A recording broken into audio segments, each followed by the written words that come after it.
Hello and welcome to Branding for Impact, a podcast of bite-sized branding and business tips to help you make an impact your own way. I'm your host, Roseanne, designer, dog lover, Hong Konger, and founder of Prism Creative. Join me as we talk about all things branding, marketing, and myth-busting when it comes to building a business with impact. Whether you're an NGO, social enterprise, or a business ready to create a bigger purpose, this is the podcast for you. First of all, I just wanted to say a massive thank you to all of you. Because of you, Branding for Impact podcast reached the #1 rank on launch day for Hong Kong's Apple Podcasts in the marketing category. I'm so glad that so many of you have been enjoying the show and that you've found the episodes helpful. And I hope you'll stick around with us for more to come. Today, we're going to talk about easy, budget-friendly ideas to research your target audience. Now, I know that research can be deemed a somewhat boring task, but personally, it's actually my favorite part. I love learning about people's behaviors and getting to understand their thought processes. Many clients are reluctant to take this step because they either think it's going to be really expensive or they think that they know enough about their audience already. I'd say for both cases, they could actually be quite wrong. Very often, we think we know what people want, but until we put ourselves out there, we don't actually really know. So research is a really useful step of the brand building journey because it helps to put ourselves in the shoes of our target audience and make sound decisions grounded on empathy. And because we're coming from a place of empathy, it means that we're able to communicate with the right messaging aimed towards the right people. It means your marketing efforts can go even further as they're more targeted. So if you have ever struggled with getting people to understand what you do, what's the importance of it, and why it matters, researching would give a lot of great insights into how you can improve either your product and service or the way you communicate with them. Also, what if I told you that you don't actually need to spend a lot of money on gathering insights? A lot of times, information is just outside your doorstep. They just need to be facilitated and filtered in the right way. And I'm going to show you how. Here are 5 ways to learn more about your target audience, which we use a lot in our projects that won't break the budget, are really easy to carry out, and also can either provide some really eye-opening insights or validate what you already know. Now, just before we jump in, it's also worth noting that before you start on any of these research methods, it's important to think about what the goal is, what you're aiming to find out about, and why it matters to any decisions you'll be making. It's like doing detective work. It's about being inquisitive and observant in order to solve a problem. The first and easiest way to gather data is via a survey. This is usually for gathering quantitative data. There are so many platforms where you can literally create a survey and share from in under 10 minutes. They're usually free to begin with, but if you need additional features, they usually start at around $12 per month for a subscription. Our favorites are Typeform and SurveyMonkey. Their features and prices vary a little bit, so I'd suggest to have a look at which suits your needs better. I say out of all the research methods, a survey is the one you'd use if you need quite specific answers, like how would you rank an experience, if you prefer A to B, so very concrete data that can help you make a decision. And before you start, think about what exactly it is you want to find out about and frame questions around that. Surveys are a fantastic way to get quantitative data and a large reach in a short amount of time to test the temperature of an idea. When we were building the brand story of a new virtual bank, we sent out a survey to gather how people felt about online banking, what challenges they most encountered, and identified patterns that really helped to shape the narrative and angle of the bank's launch. And in the end, the angle was really well received by the media. So if we hadn't gone out there to first connect with the audience and understand their pain points, we wouldn't have had such success in building this resonance with them. It's really important that brands listen to their target audience's needs instead of just assuming. Secondly, usually after gathering quantitative data, we identify if there are any areas that we can dig deeper into. This is where we would conduct qualitative research. Personally, I'm actually not a fan of focus groups. I actually prefer to take a one-on-one approach so that people aren't influenced by one another and also people feel comfortable enough to share what they really think. And how we do this is we usually start by finding the loyalists, so your number one fans. Try to retrace their steps and identify what influenced their thinking around your product and service.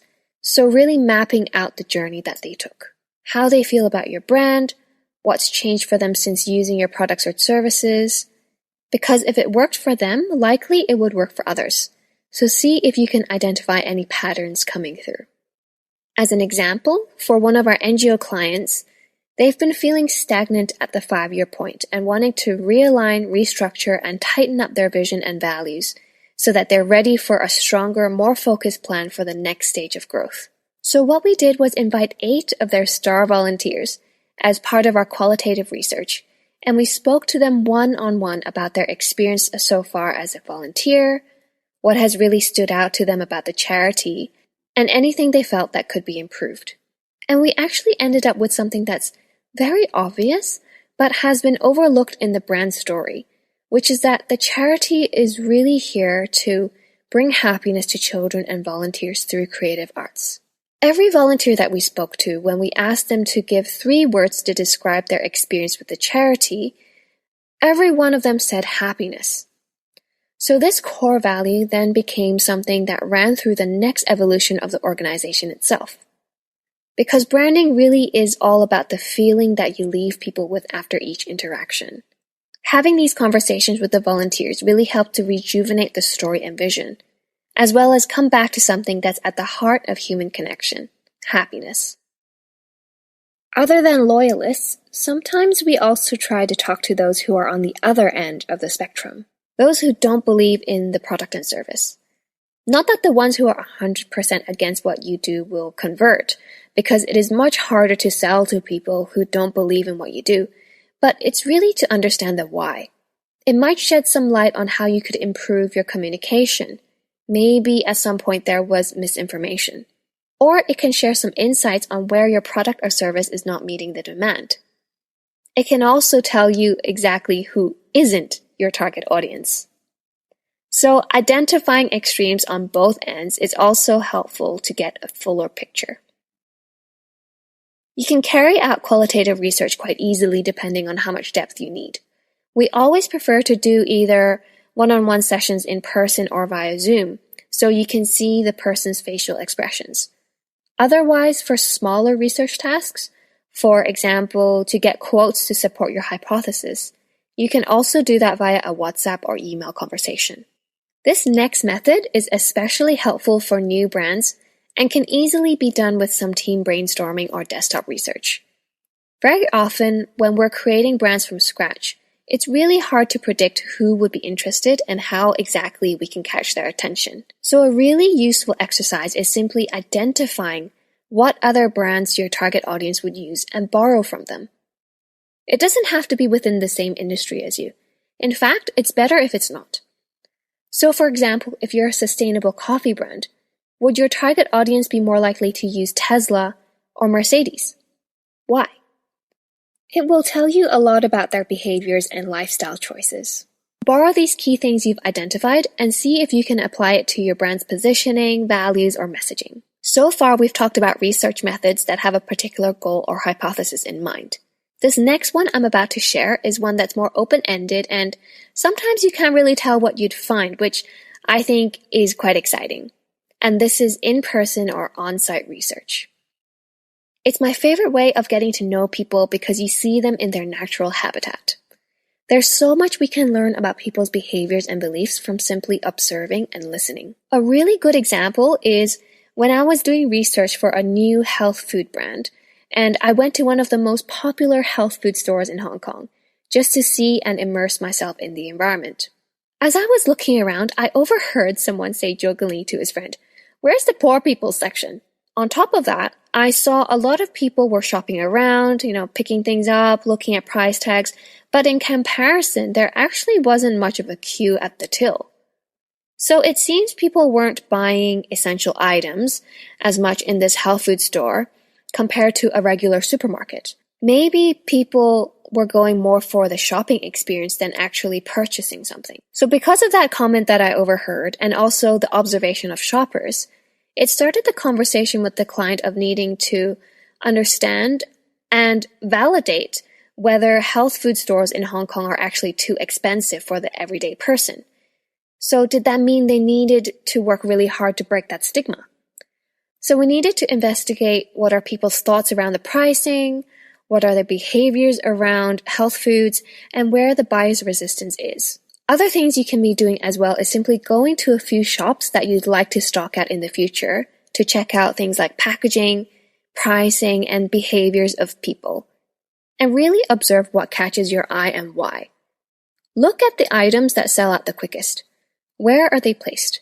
What makes them stand out? And what kind of people shop there? Also, when doing this kind of competitor research, really take note of the customer journey. What made you feel good? What made you feel not so good? Finally, another very, very, very easy way to do your research is through social media groups. These are things like forums, Facebook groups, Slack groups. These are highly concentrated areas of people who already believe in something. I often read up on posts and comments in circular economy groups, purposeful business groups. Not only is it a great way to keep up to date with relevant news, but also how people are responding to them. So how are you feeling? It's not as hard as you thought, right? Doing audience research really can be easy, cost-effective, and actually quite fun. You just have to know how and keep an open mind. So, as a quick recap, these are 5 ways you can quickly and effectively research your audience without breaking your budget. First of all, use surveys for quantitative research and understanding the breadth of a topic. You can follow on this with qualitative research for the depth. You can look at the brands your audience might also use and borrow from them. Next, which is my favorite, is in-person or on-site research to immerse yourself in their environment. And lastly, keep an eye out on social media groups for hot topics and conversations around them, especially looking at the comments section in addition to the post itself, because that's where the really juicy stuff is. I hope you've enjoyed this episode. If you're interested in knowing more about how I help brands get crystal clear on how to approach their audience, really just get in touch and have a chat with me. Visit the website or message us on Instagram at prismcreative.co. Both links are in the show notes. In addition, if you've enjoyed this episode, I would really, really appreciate if you could leave a rating or review to help us maintain this amazing ranking on Apple Podcasts. Thank you so much for your support. If you would like to hear more branding and business tips come your way, please hit subscribe. Look forward to chatting with you again in the next episode. Until then, take care. Bye.